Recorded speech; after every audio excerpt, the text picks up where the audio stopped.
At my husband's promotion gala, which I paid for, he introduced me to his new team. "This is the lazy cow I have to put up with." They all laughed, until the CEO recognized me and went pale. "Wait, aren't you the owner who just bought this company?" The chandelier above the grand ballroom cast 1,000 tiny rainbows across the marble floor. I remember thinking how beautiful it was, how I had spent 3 months planning every detail of this evening. The caterers from Milan, the orchestra flown in from Vienna, the champagne that cost more per bottle than most people's monthly rent. I had done it all for Marcus, for his moment, for the promotion he had worked toward for 15 years.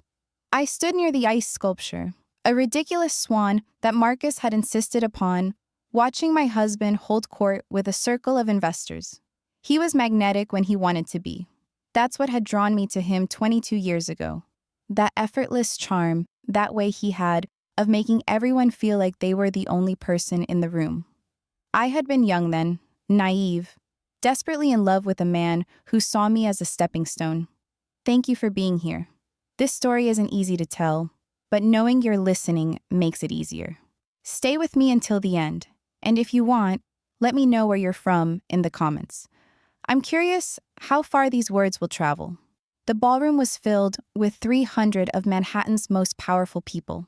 Hedge fund managers in bespoke suits, tech entrepreneurs who had sold their startups for billions, society wives dripping in diamonds, their faces frozen in expressions of polite interest that their plastic surgeons had made permanent.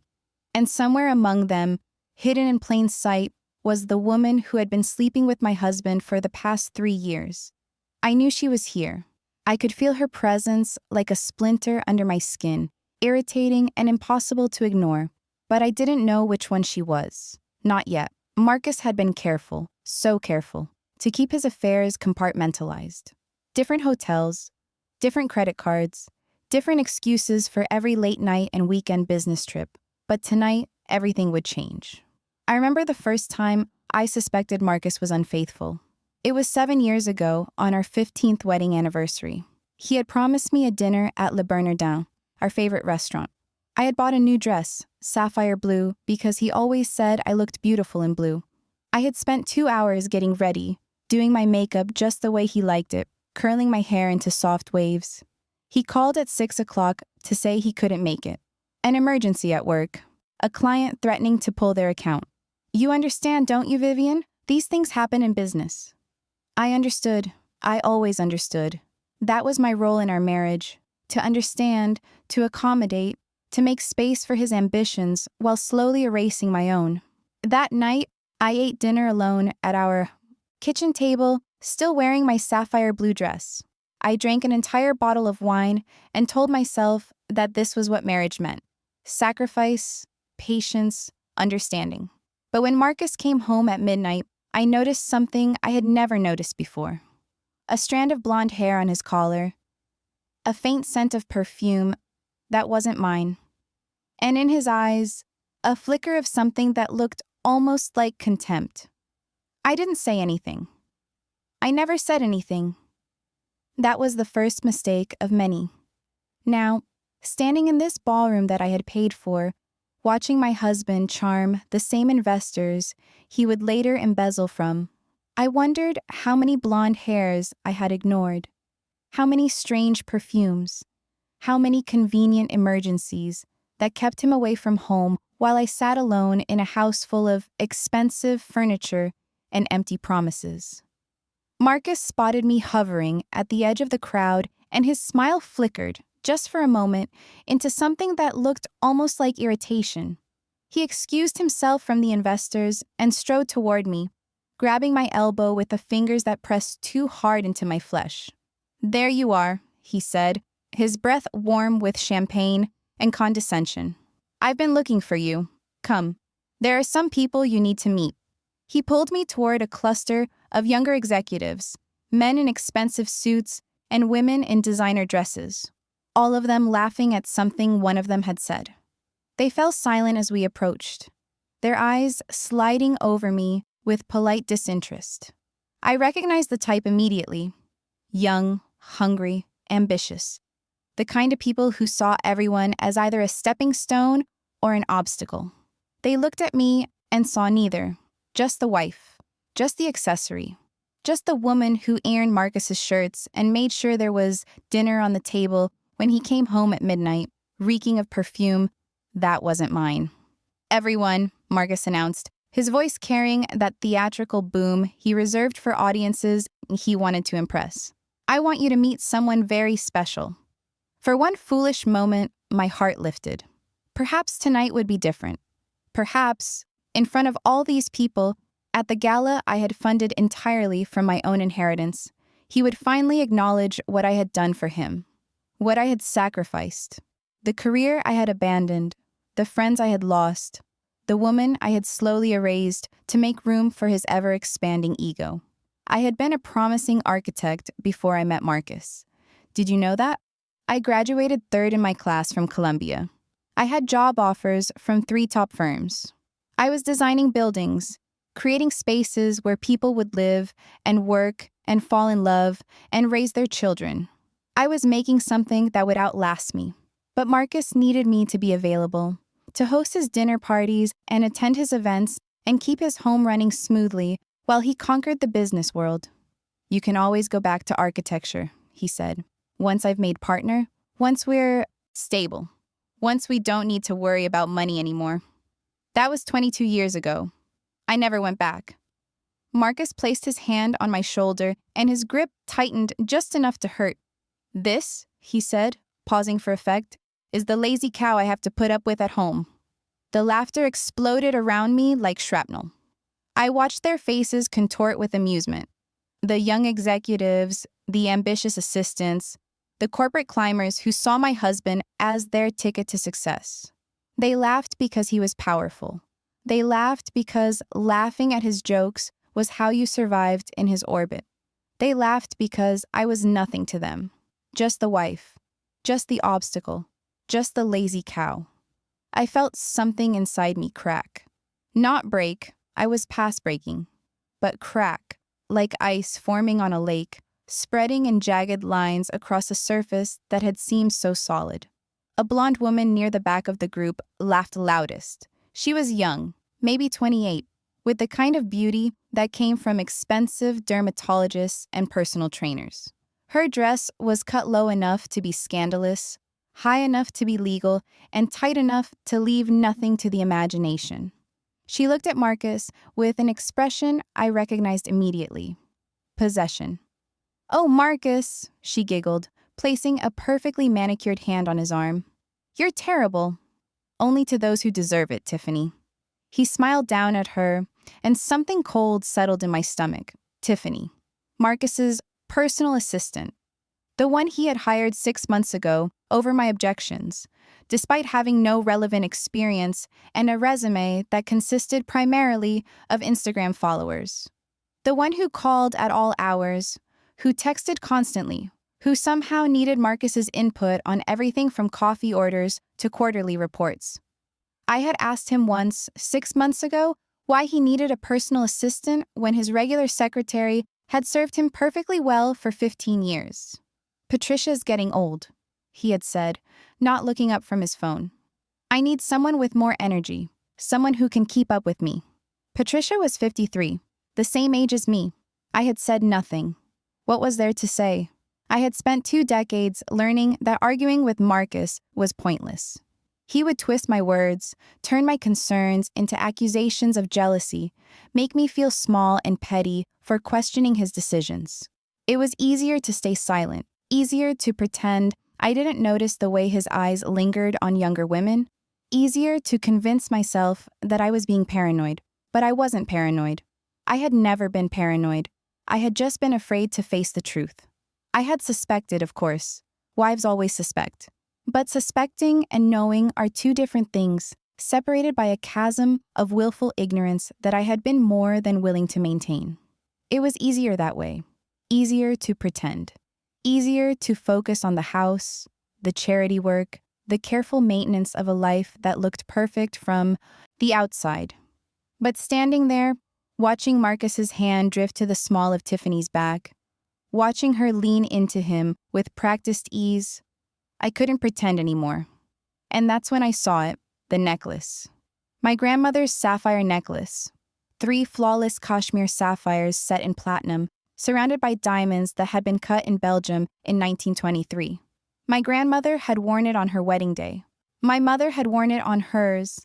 It was supposed to be mine. It was supposed to stay in our family forever. It was supposed to be locked in the safe in our bedroom. The safe that only Marcus and I knew the combination to. And there it was, clasped around Tiffany Reynolds' surgically enhanced throat, glittering under the ballroom lights like a taunt. The world went very quiet. The laughter around me faded to a distant hum. I stared at those sapphires, worth more than most houses, irreplaceable, sacred, and I understood something with perfect clarity. Marcus hadn't just betrayed our marriage. He had stolen from me.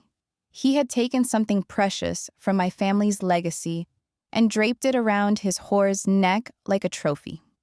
He had violated the one thing I thought was still mine: my grandmother's memory, my mother's love, my own sense of self. And he had done it while calling me a lazy cow in front of 300 strangers. I remembered the day my grandmother gave me that necklace. I was 18 years old, about to leave for college, standing in her apartment on the Upper East Side, surrounded by the smell of lavender and old books. "This belonged to your great-grandmother," she said, opening the velvet box. She brought it from the old country, sewn into the hem of her dress. It was all she had when she arrived in America. She sold everything else, her furniture, her china, her wedding silver, just to buy passage on the ship. But she kept this.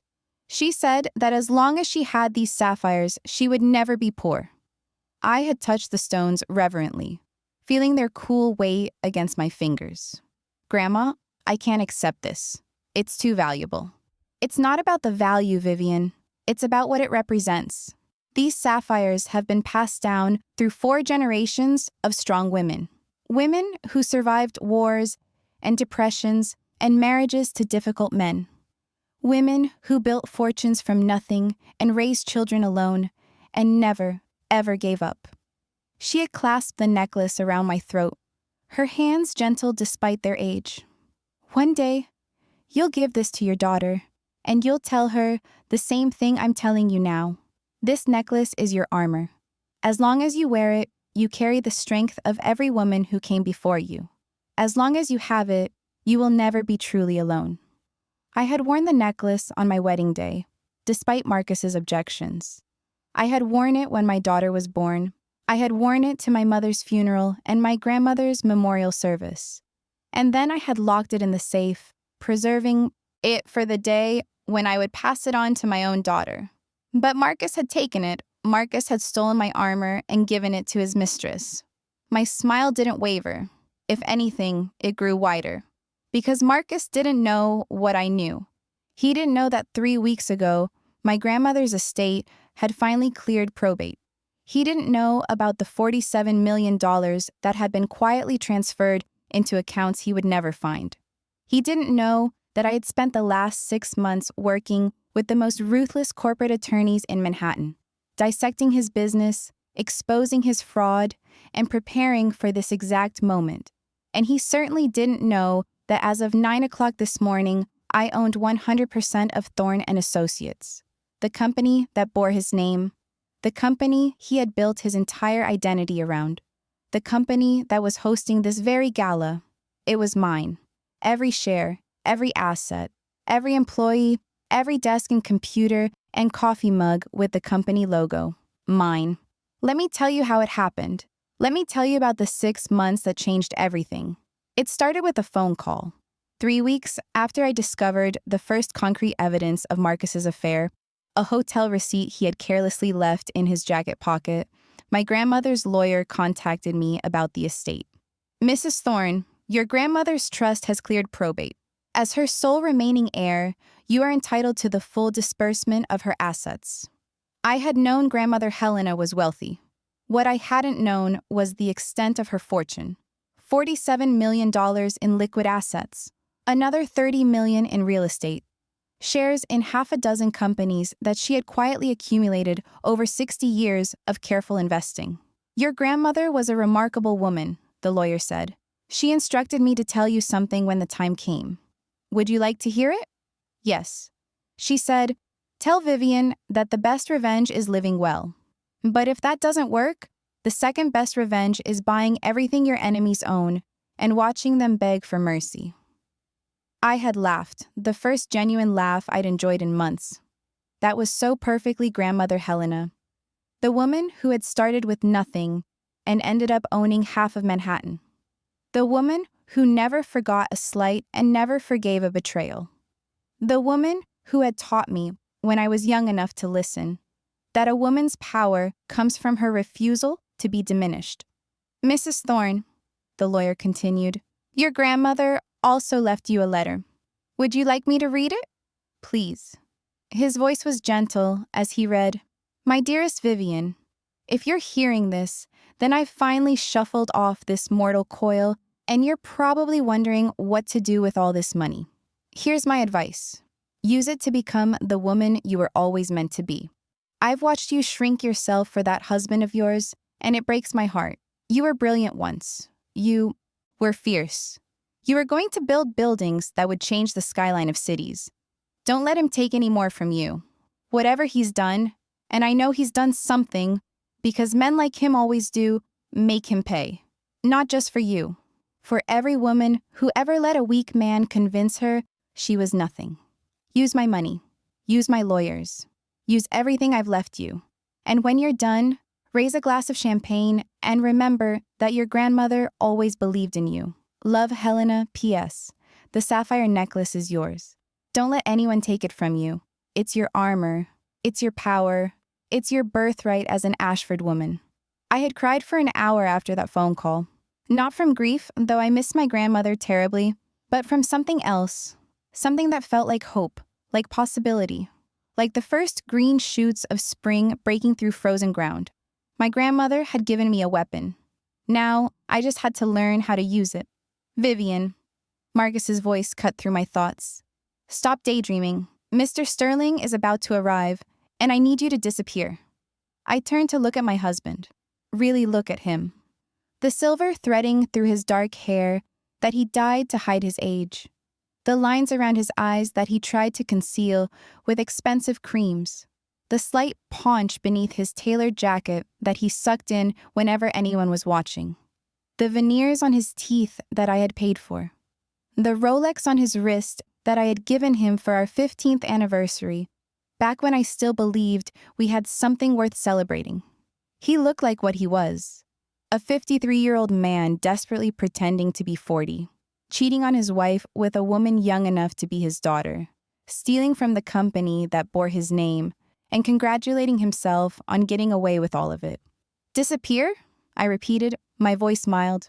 Behind the pillar, he said, already looking past me toward the entrance. The adults are going to have a conversation. You'd just embarrass yourself trying to keep up. He placed his hand on my back and pushed me, toward a massive marble column near the edge of the room. Stay there, he commanded. Stay invisible. I'll come get you when it's time to leave. Stay invisible. How many times had I heard those words in different forms over the years? Let me do the talking. This is a business dinner, Vivian. Just smile and look pretty. Your opinions aren't really relevant here. You wouldn't understand. It's complicated. I had become so good at being invisible that I had almost forgotten I existed at all. I watched him walk away, straightening his tie, putting on his most charming smile as the doors opened and Mr. Sterling, the CEO of Thorne & Associates, entered the ballroom. Harold Sterling was 63 years old and looked every minute of it. His face was pale beneath the lights, his movements careful and measured. He had been running this company for Marcus for 15 years, ever since Marcus had convinced a group of investors to fund his vision. Sterling was the steady hand, the respectable face, the man who made the trains run on time, while Marcus took all the credit. What Marcus didn't know was that Harold Sterling had been taking my calls for the past 3 months. It had started innocently enough. A question about the company's finances, framed as wifely concern. I had called Sterling's office pretending to be worried about Marcus's stress levels. He's been working so hard, I'd said, layering my voice with just the right amount of anxious wife energy. I'm wondering if there's something going on at the company that I should know about. Sterling had been cautious at first, professional. But I had persisted, asking subtle questions, expressing innocent curiosity about this expense or that investment. And slowly, over the course of several lunches and many phone calls, he had begun to trust me. Mrs. Thorne, he had said one day, 3 months into our arrangement, I need to tell you something, but you have to promise me it stays between us. Of course. Your husband is stealing from the company. I had feigned shock, of course, gasped in all the right places, let my voice tremble with what sounded like betrayal. But inside, I had felt nothing but cold satisfaction. I had suspected the embezzlement for years. Marcus's lifestyle far exceeded what his salary could support, but I had never had proof. Now, I had an ally, someone who could help me gather evidence, someone who had his own reasons for wanting to see Marcus fall. What do you want to do about it? I had asked Sterling. I want justice, he had said. I've given 15 years of my life to this company.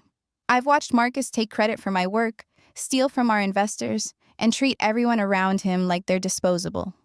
I want him to pay. Then help me take everything from him. Sterling had agreed. Over the next 3 months, he had fed me documents, spreadsheets, email trails, everything I needed to build an airtight case against my husband. He had helped me identify the company's vulnerabilities, the debts that could be exploited, the shares that could be quietly acquired through shell companies. And this morning, at exactly 9 o'clock, I had signed the final paperwork. $47 million, carefully laundered through a maze of offshore accounts and holding companies, had bought me 100% of Thorne & Associates. Harold Sterling was not a fool. He had seen what Marcus was doing to the company, the embezzlement, the fraud, the creative accounting that turned losses into profits and profits into personal slush funds. He had documented everything, waiting for the right moment, the right opportunity, the right person to deliver justice. That person, it turned out, was me. I stayed behind my pillar like a good, obedient wife. I watched Marcus pump Sterling's hand, watched him gesture expansively toward the crowd, watched him point toward Tiffany with barely concealed pride. And I waited. Because the first act of any good revenge isn't the strike. It's the setup. It's letting your enemy believe they've already won while you position your pieces on the board. It's smiling while they dig their own grave. My phone buzzed in my clutch. A text from Sterling. She's wearing the necklace. I have the receipt from the corporate card. Ready when you are. I typed back. Not yet. Let him announce his promotion first. Let him feel like a king before I take his crown. I slipped my phone back into my clutch and leaned against the cool marble, watching my husband accept congratulations he hadn't earned for a promotion that would never happen. The sapphires around Tiffany's neck caught the light, and I thought about my grandmother. Helena Ashford had been born in 1920 to a family of modest means. Her father was a shopkeeper, her mother a seamstress. They had nothing except determination and an absolute refusal to accept the limitations the world tried to place on them. When the Depression hit, Helena was 10 years old. She watched her father's shop close. She watched her mother take in laundry, working 18-hour days just to keep food on the table. She watched families all around her crumble under the weight of poverty and despair. But Helena didn't crumble. She observed. She learned. She noticed that while everyone else was selling, a few smart people were buying properties, businesses, land for pennies on the dollar. And she vowed that someday she would be one of those smart people. At 16, Helena took a job as a secretary for a real estate developer named Walter Morrison. He was a kind man, old enough to be her father, who recognized her intelligence and encouraged her ambition. He taught her how to read contracts, how to evaluate properties, how to negotiate with banks and lawyers, and stubborn sellers who didn't want to let go of land they could no longer afford. By 20, Helena had learned enough to start buying properties of her own, using money she had saved from every paycheck, every tip, every odd job she could find. She bought her first building for $300, a dilapidated tenement on the Lower East Side that everyone said was worthless. She proved them wrong. She renovated that building herself, learning carpentry and plumbing from books she borrowed from the library. She rented out the apartments to immigrant families who couldn't afford the uptown prices. She was a fair landlord, fixing things promptly, keeping the hallways clean, treating her tenants with respect. By 30, she owned 12 buildings in Manhattan. By 40, she was one of the richest women in New York. By 60, she had diversified into stocks and bonds and international real estate, building a fortune that would sustain her family for generations. She never forgot where she came from. She never forgot the lessons of the Depression. And she never, ever let a man tell her what she was worth. "The world will try to make you small," she told me once, when I was 12 years old and crying because boys at school said girls couldn't be scientists. "It will try to convince you that your voice doesn't matter, that your dreams are too big, that your place is in the kitchen or the bedroom or behind a man who thinks he's better than you. Don't let it. Don't let them. Be bigger than their expectations. Be louder than their doubts. Be so successful that they have no choice but to respect you." I had forgotten those words.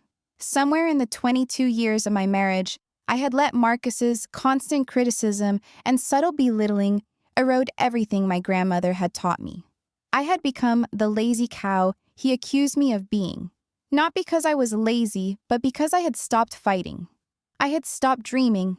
I had stopped believing that I was worth more than the role he had assigned me. But 3 weeks ago, when the lawyers had called to tell me about my inheritance, something had woken up inside me. Something fierce and angry and absolutely done with being invisible. I touched the phone in my clutch and smiled. Soon, Marcus. Soon. The orchestra struck up a waltz and couples began drifting toward the dance floor. I watched from my pillar as Marcus led Tiffany into the center of the room, holding her too close, his hand too low on her back, his smile too intimate for a professional relationship. No one seemed to notice. Or rather, everyone noticed and no one cared. That was the thing about power. It made people blind to the obvious. Marcus was the host of this gala, the soon-to-be senior partner of Thorne & Associates, the man who controlled bonuses and promotions and the general trajectory of careers. No one was going to point out that he was dancing with his mistress at his wife's expense. No one except me. I pulled out my phone and began recording. The video quality wasn't great, the lighting was dim, and the distance was considerable. But it captured enough. Marcus's hand sliding down Tiffany's back, Tiffany's head resting on his shoulder. The unmistakable intimacy of two people who had long since stopped pretending. I saved the video and added it to the folder on my phone. The folder that contained 3 years' worth of evidence. Hotel receipts, credit card statements, text messages that Marcus thought he had deleted but that my tech expert had easily recovered. Photos taken by the private investigator I had hired last year. A paper trail of betrayal that led directly from my husband's lies to my grandmother's necklace. Speaking of which, I needed a closer look at that necklace.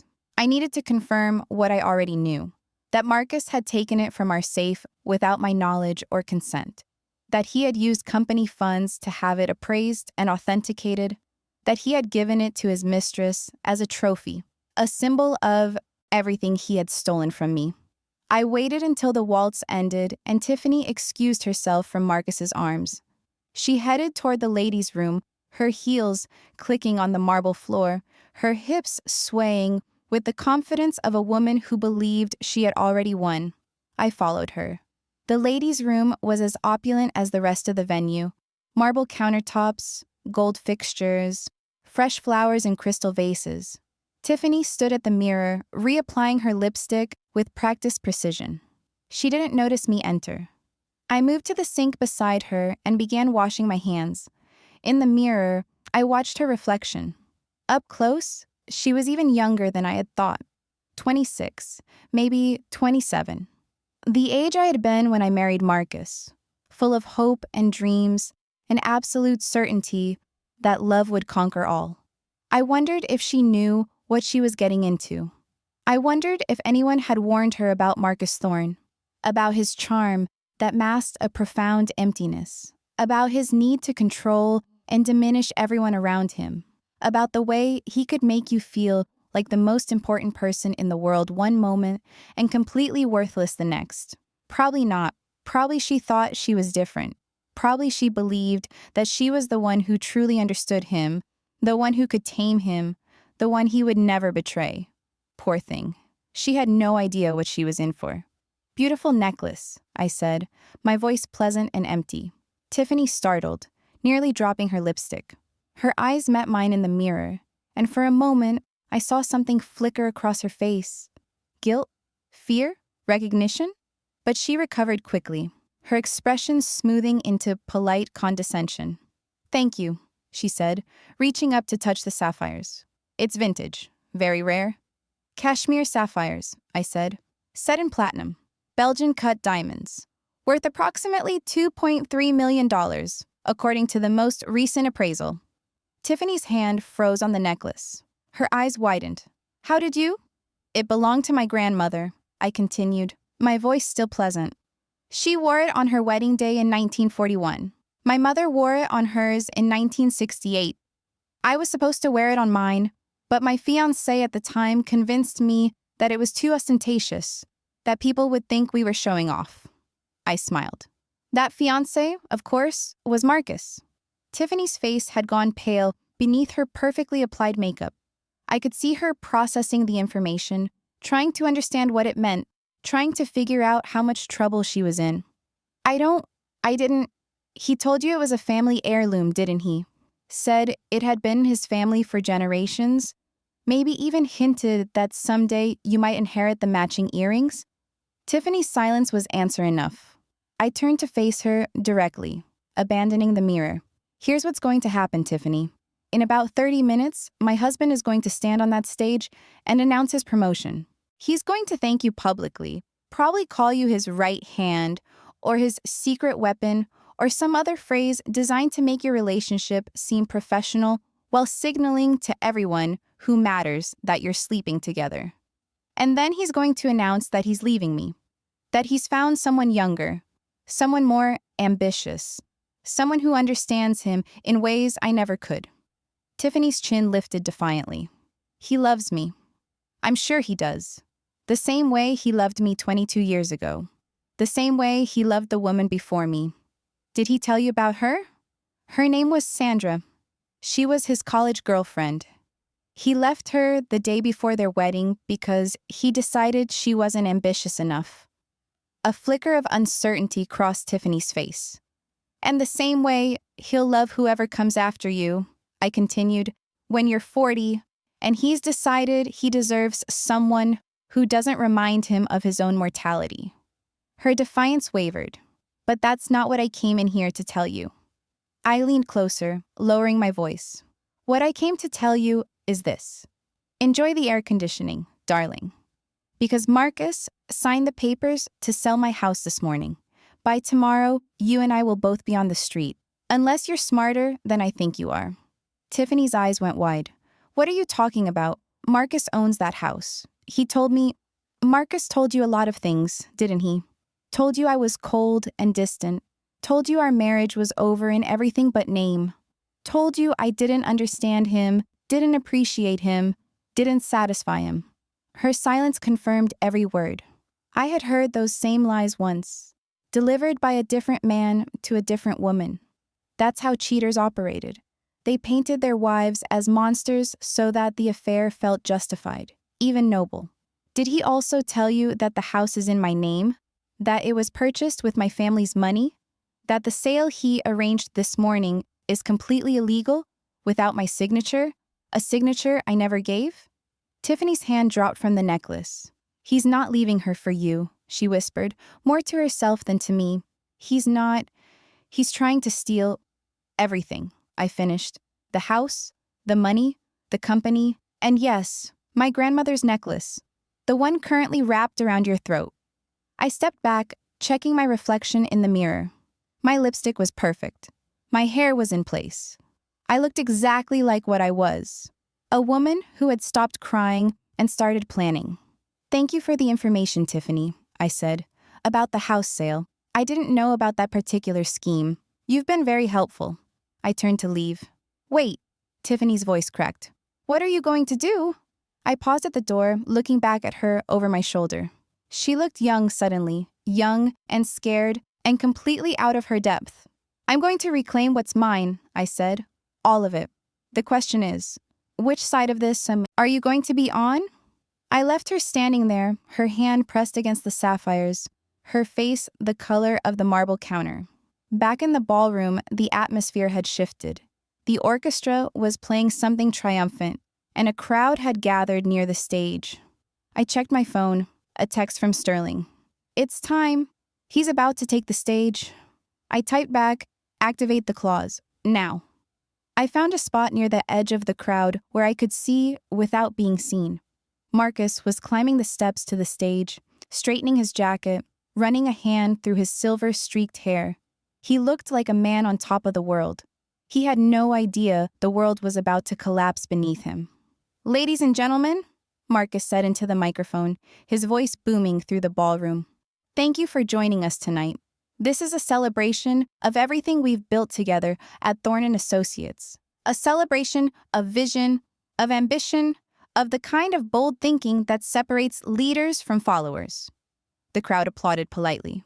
But tonight, I want to talk about something personal, something that's been a long time coming.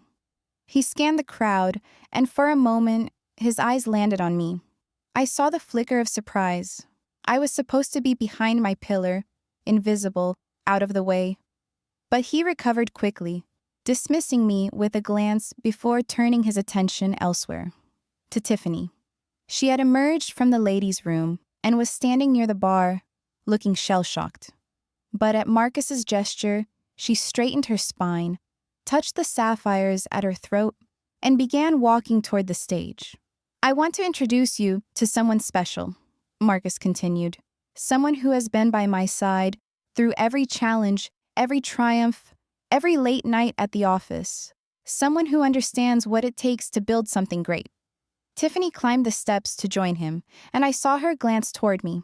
Just for a second. Just long enough for me to see the conflict in her eyes. Tiffany Reynolds, Marcus said, pulling her close. My partner in every sense of the word. The gasp that went through the crowd was audible. Even in Marcus's world of money and privilege, publicly announcing your mistress at a corporate event was considered gauche. But Marcus was drunk on champagne and confidence, and he had clearly decided that tonight was the night to shed any pretense. I watched the faces around me. Some were shocked, some were amused. A few looked uncomfortable, shifting their weight, avoiding eye contact with each other. But no one said anything. No one objected. No one stood up for the invisible wife who had just been publicly replaced. That was the nature of power. It bought silence. It bought complicity. It bought the illusion that wrong things were right as long as the right people were doing them. In fact, Marcus continued, his arm around Tiffany's waist, I have an announcement to make. I held my breath. My divorce from Vivian will be final next month. Another gasp from the crowd. Several heads turned, looking for me. I stayed perfectly still. And Tiffany has agreed to become the new Mrs. Thorne. Applause, this time more uncertain. Marcus beamed, oblivious to the discomfort rippling through the room. But that's not all. I have even better news. After 15 years of hard work and dedication, I am proud to announce that the board has approved my promotion to senior partner and chief operating officer of Thorne & Associates. He raised his champagne glass. To the future.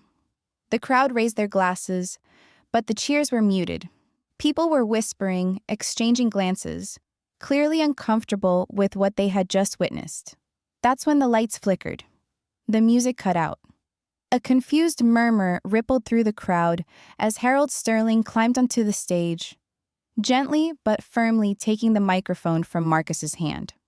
"Thank you, Marcus," Sterling said, his voice carrying a new edge that made several people in the crowd sit up straighter. "That was quite an announcement. But before we continue the celebration, I'm afraid there's some business we need to address." Marcus laughed, but it was uneasy now. "Harold, this is a party. Business can wait until Monday." "I'm afraid it can't." Sterling turned to address the crowd, and I saw several board members exchanging nervous glances. "Ladies and gentlemen, I have a rather unusual announcement to make. As of 9 o'clock this morning, Thorne & Associates is under new ownership." The murmur became a roar. People turned to each other, whispering frantically. Marcus's face went pale beneath the stage lights. "What are you talking about?" he demanded, grabbing Sterling's arm. "I haven't heard anything about—" "The acquisition was conducted privately," Sterling interrupted, pulling his arm free. "Through a series of shell companies that absorbed our debt and converted it to equity. The new owner now controls 100% of the company's shares." "That's impossible." Marcus was sweating now, his charm evaporating in the heat of genuine fear. "I'm a founding partner. I would have had to approve any major restructuring." "You did approve it." Sterling's voice was cold. 3 months ago, when you signed the documents I put in front of you without reading them because you were too busy planning your engagement party." Tiffany tugged at Marcus's sleeve. "What's happening?" she whined. "You said this was supposed to be your night." "Shut up," Marcus snapped at her. "Harold, who is this new owner? What do they want?" Sterling smiled. It was not a kind smile. "Why don't you ask her yourself?" He turned and pointed toward the back of the ballroom, toward the pillar where I had been hiding. But I wasn't behind the pillar anymore. I was standing in the middle of the crowd, waiting for this exact moment. A spotlight swung toward me, and the crowd parted like the Red Sea. I walked forward slowly, deliberately, letting the click of my heels echo through the stunned silence. 300 pairs of eyes tracked my progress. 300 people who had watched Marcus humiliate me for years suddenly realized they had been watching the wrong player.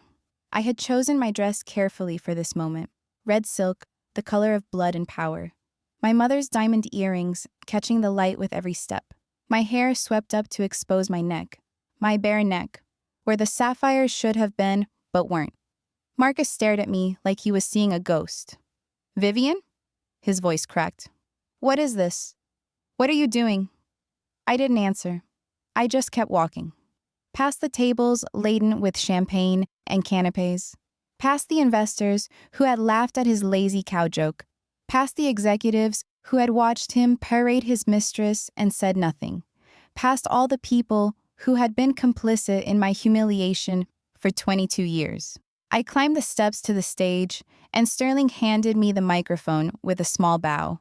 The silence in the ballroom was absolute. "Hello, everyone," I said, my voice steady and clear. "Some of you know me as Marcus's wife, the lazy cow he has to put up with, the weight around his neck, the woman he's been publicly humiliating for the better part of 2 decades. I let that sink in. Let them remember their own laughter, their own complicity in my degradation. What Marcus forgot, I continued, is that lazy cows sometimes come from very wealthy families. My grandmother, Helena Ashford, passed away 8 months ago. Her estate cleared probate 3 weeks ago. The inheritance she left me was substantial." Marcus was shaking his head, muttering, "No, no, no," under his breath. Beside him, Tiffany looked like she might faint. "Substantial enough," I said, "to buy every single share of this company. Every outstanding debt, every line of credit. This building we're standing in. The art on these walls. The champagne you're drinking." I paused, letting my gaze sweep across the crowd. "Your employment contracts?" The silence shattered into chaos. Board members were on their phones. Investors were demanding explanations. Reporters, yes, there were reporters here. Marcus had insisted on press coverage for his big night, were scribbling furiously in their notebooks. Vivian. Marcus's voice was barely a whisper. You can't do this. I already have. I turned to face him directly. As of 9 o'clock this morning, I am the sole owner of Thorne & Associates, which means I have the authority to make personnel decisions. His face went gray. Such as terminations. You can't fire me. His voice rose to a shout. This is my company. My name is on the building. Not anymore, I smiled. I'm having it changed next week. Ashford Enterprises has a nicer ring to it, don't you think? Marcus lunged toward me, and 2 security guards I had hired specifically for this purpose materialized to hold him back. Security, he screamed. Get this crazy bitch off my stage. Your stage? Sterling stepped forward, positioning himself between Marcus and me. You don't own anything here anymore, Marcus. You don't even own the suit you're wearing. I'm fairly certain that was charged to the company account. I held up my hand for silence. The crowd, sensing drama, obliged. But we're getting ahead of ourselves, I said. I haven't finished my presentation yet. I pulled out my phone and tapped the screen. Behind me, the massive projection screen that had been set up for the evening's presentations flickered to life. The image that appeared was a credit card statement, a corporate credit card statement issued by Thorne & Associates in Marcus's name. Item number 47, I said, zooming in on one particular line. Purchase at Ashford Estate Jewelers. Appraisal and authentication services. For a sapphire necklace valued at $2.3 million. A murmur rippled through the crowd.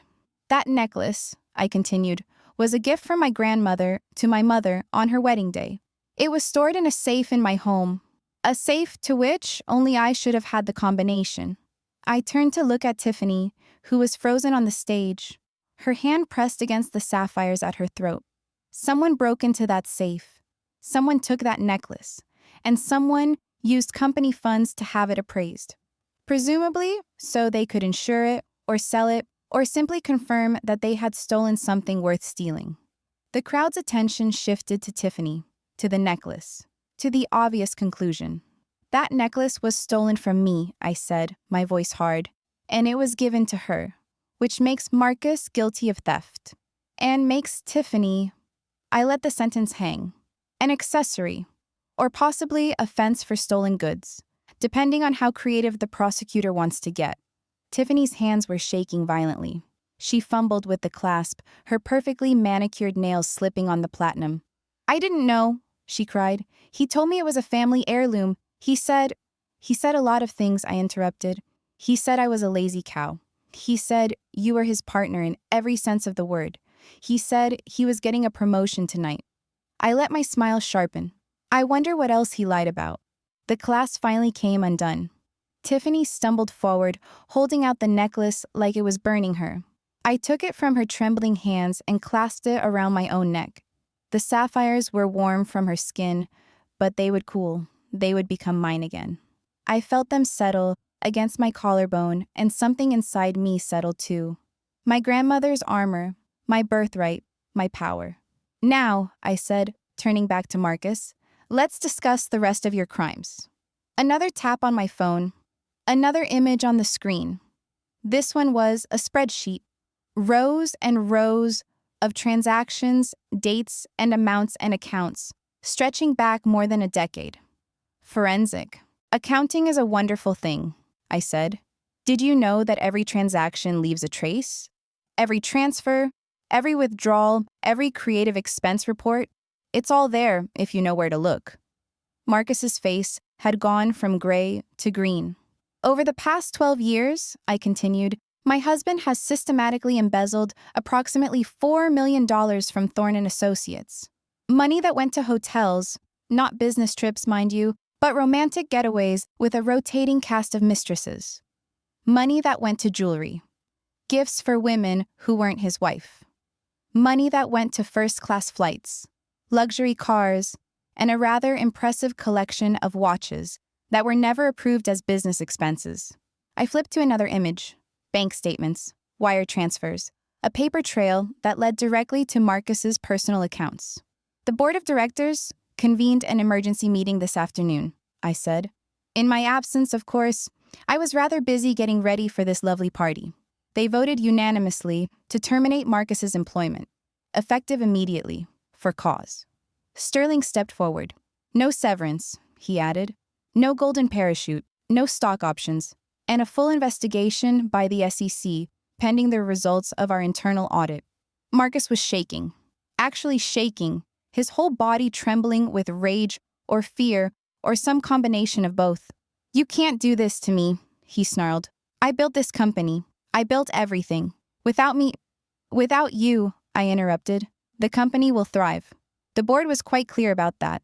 Your vision consisted primarily of taking credit for other people's work while padding your own expense reports. The actual day-to-day operations, that was all Harold. And the financial structure that kept us solvent despite your stealing? That was other people too. People you never thanked. People you never acknowledged. People you treated like furniture while you preened in front of investors and congratulated yourself on your success. His mouth opened and closed. No sound came out. You called me a lazy cow, I said, and my voice was ice. You said I was a weight around your neck. You told your team I was an embarrassment. You pushed me behind a pillar and told me to stay invisible while the adults talked. I stepped closer to him, and the security guards moved with me. Here's the thing about cows, Marcus. They're gentle creatures, patient, docile. They let you lead them around by the nose. They let you take their milk and never complain. I was close enough now to see the sweat beading on his forehead, close enough to smell the champagne on his breath and the fear beneath his expensive cologne. But even cows have limits. Push them too far, crowd them into a corner, threaten what they love, and suddenly you're looking at half a ton of muscle and bone coming straight for you. I smiled. Moo? The security guards grabbed Marcus's arms and began marching him toward the stairs. He struggled, screaming obscenities, demanding to speak to his lawyers, threatening lawsuits and revenge and everything in between. I let him scream, let him rage, let him show everyone in the room exactly who he really was, without the mask of charm and success he had worn for so long. This was the real Marcus Thorne. This was the man who had called me lazy and worthless for 22 years. This was the man who had stolen from his company and his wife without a moment's remorse. Vivian. He twisted in the guard's grip, his face purple with rage. You'll regret this. You hear me? I'll destroy you. I'll take everything. I watched him being dragged away, and I felt nothing. No triumph, no satisfaction, just a hollow kind of relief, like a fever breaking after a long illness. Take him out the service entrance, I told the security guards. His girlfriend, too. Tiffany was standing frozen on the stage, tears streaming down her face, her makeup ruined, her dreams crumbling around her. She looked at me with something that might have been hatred or might have been respect. You knew, she whispered. This whole time, you knew. I knew enough, I said. Enough to wait, enough to plan, enough to make sure that when I struck, there would be nothing left for him to rebuild. I signaled to a second pair of security guards. Escort Ms. Reynolds from the premises. She's no longer employed by this company. As they led her away, she turned back one last time. He said you were nothing, she called out. He said you were weak and stupid and pathetic. He said you would never. He was wrong. My voice carried across the ballroom. About a lot of things. The doors closed behind her, and suddenly I was alone on the stage, standing in front of 300 people who were trying to process what they had just witnessed. I touched the sapphires at my throat, my sapphires, my grandmother's sapphires, and took a deep breath. Ladies and gentlemen, I said, I apologize for the disruption to your evening. This was not how I planned to introduce myself as the new owner of this company. A nervous titter from somewhere in the crowd. But perhaps it's appropriate, I continued, because Ashford Enterprises, yes, I'm using the new name already, is going to be a very different kind of company. One where talent matters more than connections, where innovation matters more than sycophancy, where no one, man or woman, young or old, will ever be made to feel invisible. I let my gaze sweep across the room. I know some of you laughed when my husband called me a lazy cow. I don't blame you. In his world, laughing at his jokes was how you survived, how you got promoted, how you kept your jobs and your bonuses and your corner offices. I saw several faces flush with shame. That world is over. Under my leadership, this company will be judged by results, not relationships. Your ideas will be heard, regardless of who you're sleeping with. Your careers will advance based on merit, not manipulation. I handed the microphone back to Sterling. Please, enjoy the rest of your evening. The champagne, as I mentioned, is on me. Human Resources will be in touch next week to discuss any concerns you may have about the transition. And if you're worried about your job security, I smiled. Don't be. The only person losing their position tonight is the one who is stealing from all of you. I descended the stage stairs and walked toward the exit, the crowd parting before me once again. This time, the faces were different. Some looked at me with respect, others with calculation, already figuring out how to position themselves in the new order. A few looked at me with something like awe. I didn't care about any of them. Not tonight. Tonight was for me. Sterling caught up with me at the door. That was magnificent, he said quietly. Better than we rehearsed. It needed to be. I only get one chance to make a first impression as the boss. He nodded. The lawyers are already on their way. The police will want a statement about the necklace. And there are about a dozen reporters trying to get past security. Handle the lawyers. Stall the reporters until tomorrow. I'll deal with the police myself. Are you sure? I touched the sapphires again. I'm sure. This is my story. I'll tell it my own way. Outside, the night air was cool and crisp. A limousine waited at the curb, exactly where I had arranged for it to be. The driver opened the door with a small bow. How did it go, Mrs. Ashford? He asked. I settled into the leather seat and looked back at the gala venue. Through the glass doors, I could see chaos. People milling around, talking urgently, checking their phones. A cluster of security guards near a side exit, probably dealing with Marcus. It went exactly as planned, Robert, I said. Take me home. I have a company to run in the morning. As the limousine pulled away, I caught a glimpse of Marcus and Tiffany on the sidewalk.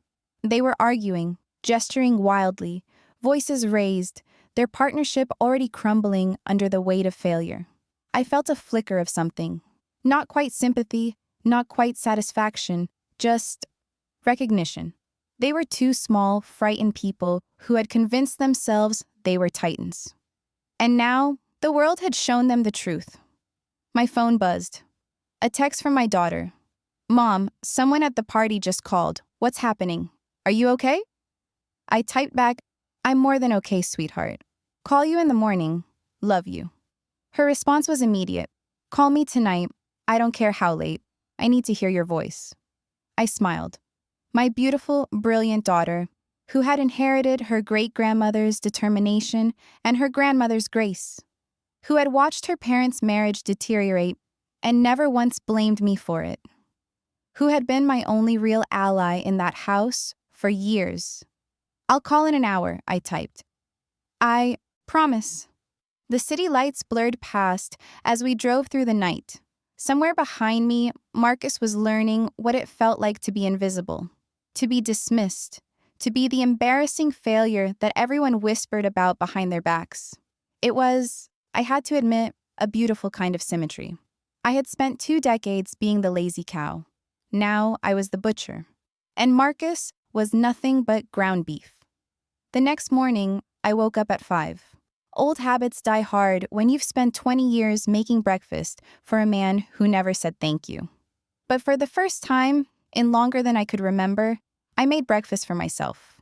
French press coffee, exactly the way I liked it, strong enough to strip paint, with just a splash of cream. Eggs Benedict with fresh hollandaise, made from scratch, the way my grandmother used to make it.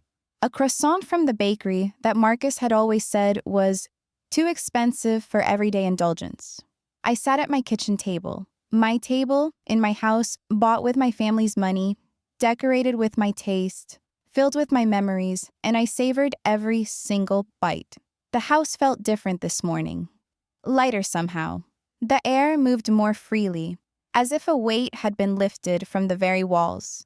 I walked through the room slowly, touching furniture, adjusting pictures, reclaiming spaces that had never really felt like mine. Marcus's study, his home office where he had spent countless evenings working late while actually texting his mistresses. I opened the door and looked at the heavy mahogany desk. The leather chair that still held the impression of his body, the bookshelves lined with business manuals he had never actually read. I would turn this into a studio, I decided, a place to draw and design. I had been an architect once. Maybe I could be one again. At 7, my phone began ringing. Reporters, mostly. The story had already broken. Thorne and Associates, CEO, ousted in dramatic Gala confrontation. Wife revealed as secret owner. Business mogul's wife turns tables in shocking corporate takeover. The $47 million revenge. How one woman brought down her cheating husband's empire. I let it all go to voicemail.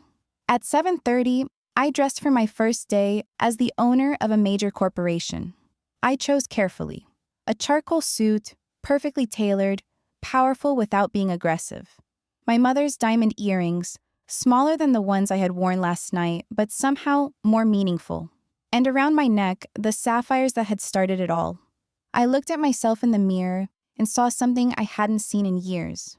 A woman who knew exactly who she was and exactly what she wanted. At 8 sharp, I walked into what used to be Marcus's corner office. The nameplate on the door still said Marcus Thorne, CEO.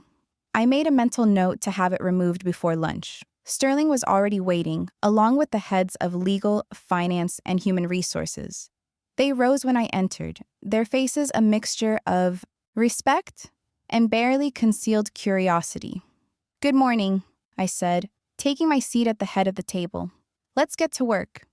The morning was a blur of paperwork and introductions. I learned the names of department heads, reviewed the quarterly projections, signed documents that transferred power from the old board to the new structure I had designed. I discovered that Marcus had left even more damage than I had known.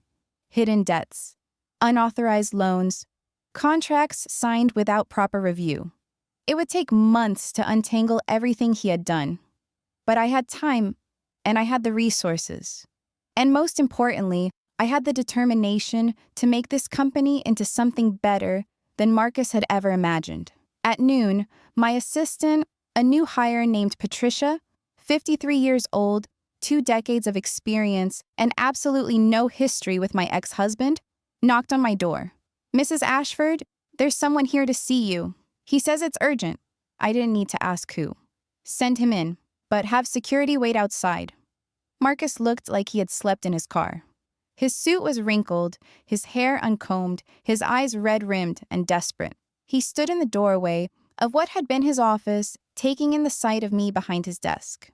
"Vivian?" His voice was hoarse. "Please, we need to talk." I gestured to the chair across from me. "You have 5 minutes." He collapsed into the chair like a puppet whose strings had been cut. For a long moment, he just stared at me, as if trying to reconcile the woman he saw with the woman he thought he knew. "I don't understand," he finally said. "I don't understand how this happened. You were supposed to be... I thought you were..." "Stupid?" I offered. "Weak? Oblivious? A lazy cow who couldn't possibly understand the complexities of corporate finance?" He flinched at each word. "I had a lot of time to learn, Marcus.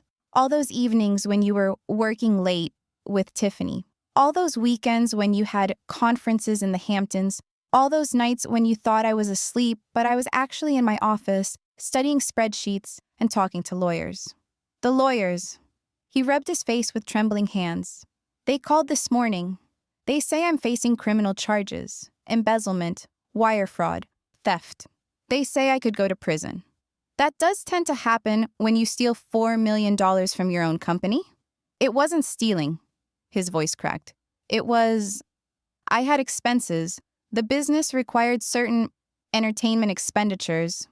The business required a penthouse apartment in the city for your mistress, first-class tickets to Paris for your romantic getaways, a $2.3 million necklace that you ripped from my grandmother's legacy? He had no answer. Marcus. I leaned forward, and he instinctively leaned back. I spent 22 years listening to you tell me I was worthless. 22 years of being your maid, your cook, your emotional punching bag. 22 years of watching you charm the world while you treated me like garbage in private. 22 years of smiling at dinner parties while you flirted with every woman in the room.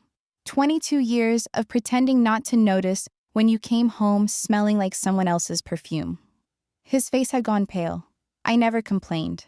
I never confronted you. I never made a scene. And you took my silence as permission. You took my patience as weakness.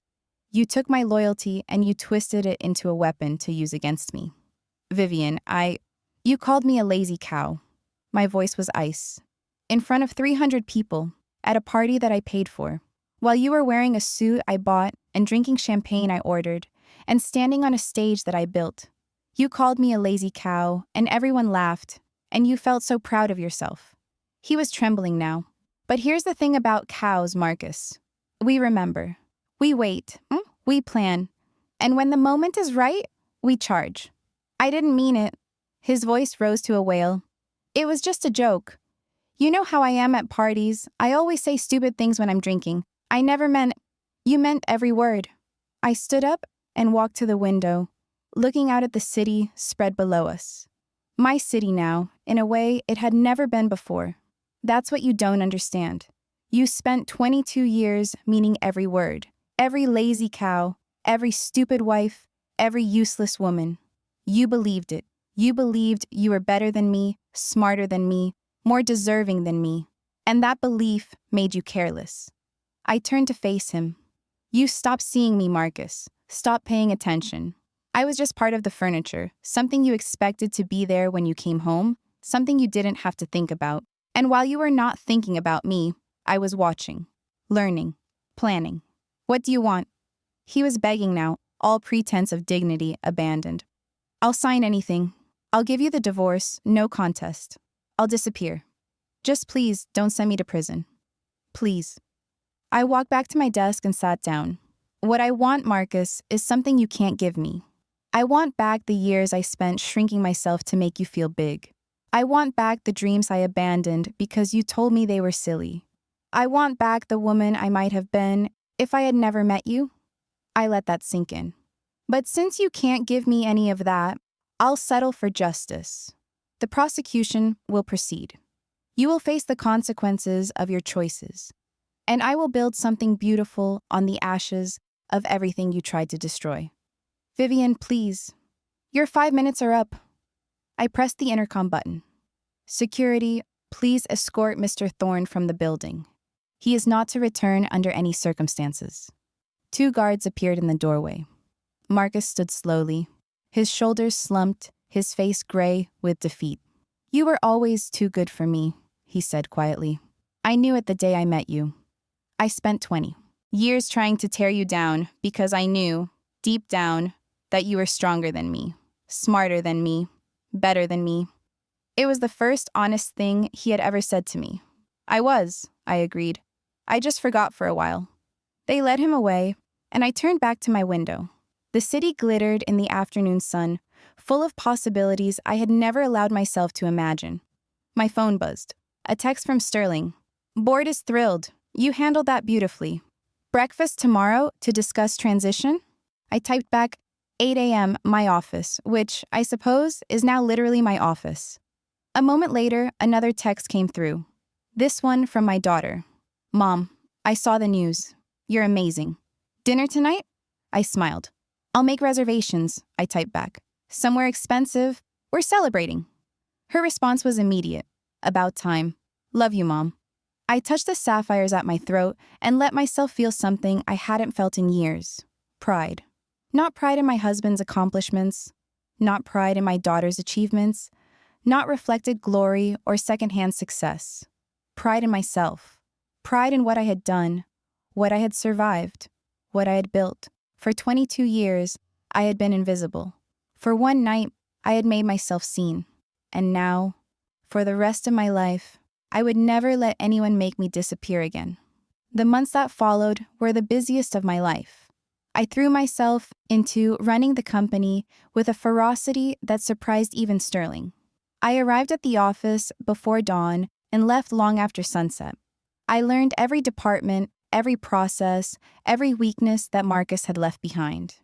And there were many weaknesses. Marcus had been running the company like his personal piggy bank for so long that the structural damage was extensive.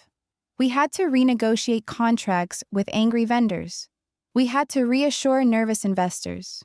We had to rebuild trust with clients who had been promised things that Marcus never intended to deliver. But slowly, steadily, we turned things around. I hired people based on talent, not connections. I promoted from within, giving opportunities to employees who had been overlooked for years.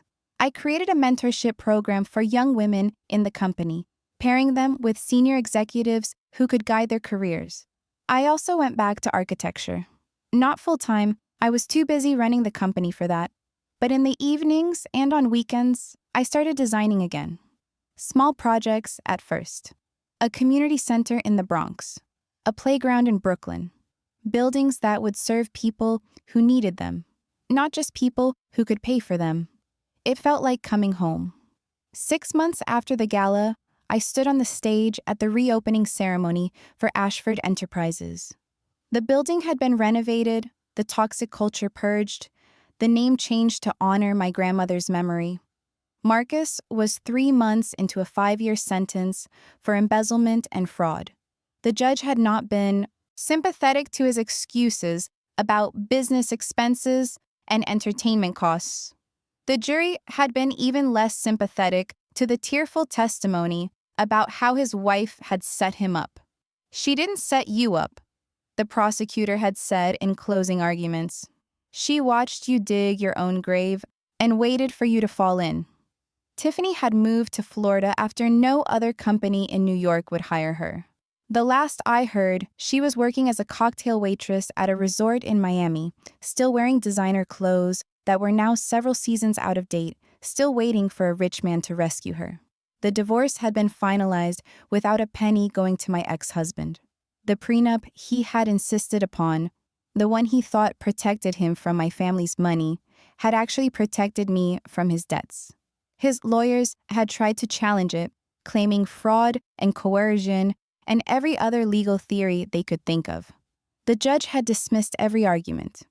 "You wanted her to sign this document to protect your interests," he had said from the bench. "You cannot now complain that it also protected hers." I had walked out of that courtroom with everything I came in with, plus the satisfaction of watching Marcus realize that the trap he had set had caught him instead. "Mrs. Ashford?" The moderator of the ceremony handed me the microphone. "Would you like to say a few words?" I looked out at the crowd of employees, investors, and reporters. The company had doubled in value under my leadership. We had expanded into 3 new markets, launched 2 successful product lines, and been named one of the best places to work in the city. But that wasn't what I was proudest of. What I was proudest of was the faces in the crowd. The middle-aged women who had been passed over for promotions because they weren't young enough, or pretty enough, or willing enough to play the games that men like Marcus required. The older workers who had been pushed out to make room for cheaper labor. The dreamers and innovators whose ideas had been stolen by executives who claimed credit for everything. They were thriving now, all of them, in a company that valued what they brought to the table, not what they looked like or who they knew. "Thank you all for coming," I said. 6 months ago, I walked into this company as an invisible wife. Today, I stand before you as its owner and CEO. But I'm not here to talk about revenge or vindication. I'm here to talk about potential. I paused, letting my gaze sweep across the room. Every person in this room has potential that the old regime failed to recognize. Employees who were overlooked because they weren't in the right network. Ideas that were dismissed because they came from the wrong people. talent that was wasted because leadership was too busy embezzling to pay attention. A nervous chuckle rippled through the crowd. That ends today. Ashford Enterprises will be a company that rewards merit, not connections. A company that values innovation, not sycophancy. A company where no one, man or woman, young or old, will ever be made to feel invisible. The applause was thunderous. Afterward, at the reception, I found myself standing by the window again. My daughter appeared at my elbow with 2 glasses of champagne. "You know," she said, "when I was little, I used to wonder why you stayed with Dad. He was so obviously terrible to you." I took the champagne and sipped it thoughtfully. I stayed because I didn't know I was allowed to leave. I stayed because I thought being a good wife meant being a silent wife. I stayed because your father spent 20 years convincing me that I was nothing without him. What changed? I touched the sapphires at my throat, my grandmother's sapphires, my mother's sapphires, my sapphires. I found something worth fighting for. My grandmother's legacy, my mother's memory, and most importantly, I clinked my glass against hers. Your future. I didn't want you growing up thinking that's what marriage is supposed to look like. I didn't want you spending your life making yourself small for someone who doesn't deserve you. My daughter's eyes were bright with unshed tears. "I won't," she said. "I promise." I pulled her into a hug. This brilliant young woman who had somehow turned out perfect despite her father's influence, who had inherited her great-grandmother's determination and her grandmother's grace, who had watched her parents' marriage deteriorate and never once blamed me for it. "I know you won't, sweetheart. I know." That night, after the reception ended and the guests went home and the caterers cleaned up the last of the champagne glasses, I sat alone in my office and looked out at the city lights. I thought about my grandmother, who had turned nothing into everything through sheer force of will. I thought about my mother, who had doubled that fortune and raised a daughter who forgot her own worth. I thought about myself at 22, so desperate to be loved that I handed my life to a man who saw me as a stepping stone. And I thought about the woman I was now. The woman who had taken back everything that was stolen. The woman who had built something meaningful from the ashes of betrayal. The woman who would never, ever let anyone make her feel invisible again. I touched the sapphires one last time. "Thank you, Grandma," I whispered to the empty room. "I finally understand what you meant when you said the best revenge is living well." Then I turned off the lights and went home to rest. Tomorrow, I had an empire to run. And I was going to run it exactly the way I wanted. A year after the gala, I received a letter. It came to my office, addressed by hand and handwriting I recognized immediately. Marcus's handwriting, small and cramped, the way it always got when he was trying to be careful. I almost threw it away unread. What more could he possibly have to say? But curiosity got the better of me, and I opened it anyway. "Dear Vivian," it began, "I know I have no right to write to you. I know you probably won't read this. But I had to try, because there are things I need to say, things I should have said years ago, but was too proud and too stupid to admit. I was wrong, about everything, about you, about us, about what matters in life.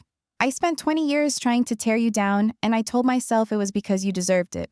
You were too quiet, too passive, too content with your little hobbies and your charity work and your lazy life. I told myself I was the important one, the successful one, the one who was going somewhere. But the truth is, I was afraid of you. I was afraid of how smart you were, afraid of how capable you could be if you ever stopped holding yourself back. Afraid that if you ever realized your own potential, you would leave me behind. So I kept you small. I made you doubt yourself. I took credit for your ideas and dismissed your dreams and called you names that made me feel big because they made you feel small. I was a coward. I was a thief. I was everything you accused me of being and worse. I'm not writing to ask for forgiveness. I know I don't deserve it, and I know you're too smart to give it. I'm writing because I want you to know that I understand now. I understand what I lost. I understand what I destroyed. You were the best thing that ever happened to me. And I was too blind and too arrogant to see it until it was too late. I hope you're happy. I hope your company is thriving. I hope our daughter knows that everything good in her came from you, not from me. And I hope that someday you can think of me without anger. Not with forgiveness, just without anger. That's all I wanted to say. Marcus. I read the letter twice. Then I folded it carefully and placed it in my desk drawer. I didn't feel anger. I didn't feel satisfaction. I didn't feel much of anything, really. Because that was the final lesson Marcus had taught me, without meaning to. The opposite of love isn't hate. It's indifference. And I was finally, completely, utterly indifferent to Marcus Thorne. I closed the drawer and went back to work. I had an empire to run. 2 years after the gala, my daughter got engaged. Her fiancé was a kind man, a good man, someone who looked at her like she was the most precious thing in the world, someone who listened when she spoke and supported her ambitions and never, ever made her feel small. His name was David, and he was a pediatric surgeon who spent his vacations doing volunteer work in developing countries. The first time I met him, he asked me about my architecture work. Not about the company, not about the scandal, but about the buildings I was designing for communities in need. I saw the community center you designed in the Bronx, he said. The way you used natural light in the children's area was brilliant. My patients would love a space like that. I had looked at my daughter then, at the pride shining in her eyes, and I had known she had chosen well. At the engagement party, she found me standing by the window, my favorite spot apparently, and slipped her arm through mine. I want to wear the sapphires at my wedding, she said, if that's okay with you. I touched the necklace at my throat, and the sapphires that had started it all, the sapphires that had been stolen and reclaimed, lost and found, passed down through 4 generations of strong women. Of course, I said, that's exactly what Grandma Helena would have wanted. She hugged me and I held her close, this beautiful woman who was my greatest achievement. Thank you, Mom, she whispered, for everything. For showing me what strength looks like, for teaching me that I never have to settle for less than I deserve. I kissed her forehead. That's what mothers are for, sweetheart. That's what mothers are for. On the day of my daughter's wedding, I stood in the bridal suite and watched her put on the sapphire necklace. Her hands were steady, her smile was radiant, and her eyes were clear. She looked like her great-grandmother, like her grandmother, like the best parts of me, distilled and purified and ready to face the world. You look beautiful, I said. I learned from the best. She turned to face me, and for a moment, we just looked at each other. 2 generations of women who had survived, who had thrived, who had refused to be diminished by the men who tried to break them. Mom, she said, I have something to tell you. What is it? She took my hand and placed it on her stomach. You're going to be a grandmother. The tears came then. Tears of joy, of hope, of something deeper than words can express. I pulled her into my arms and held her tight. This daughter who had given me a reason to fight, and who was now giving me a reason to dream. A grandmother, I whispered. Oh, sweetheart. It's a girl, she said. We found out last week. We're going to name her Helena. I laughed through my tears. Your great-great-grandmother would be so proud. She would be proud of you, Mom, of everything you've done, everything you've built, everything you've become. I touched the sapphires at her throat, the sapphires that would one day belong to little Helena and to her daughter after that, and to all the strong women who would come after us. This is our legacy, I said. Not the money, not the company, not even the sapphires. This is our legacy. Women who refuse to be invisible. Women who know their worth. Women who fight for what's theirs and never apologize for winning. My daughter smiled. That's a pretty good legacy, Mom. It's the only one that matters. The music started downstairs. It was time. I took my daughter's arm and walked her down the aisle toward a future that was brighter than anything I could have imagined on that terrible night at the gala. The night when my husband called me a lazy cow. The night when I decided to become so much more.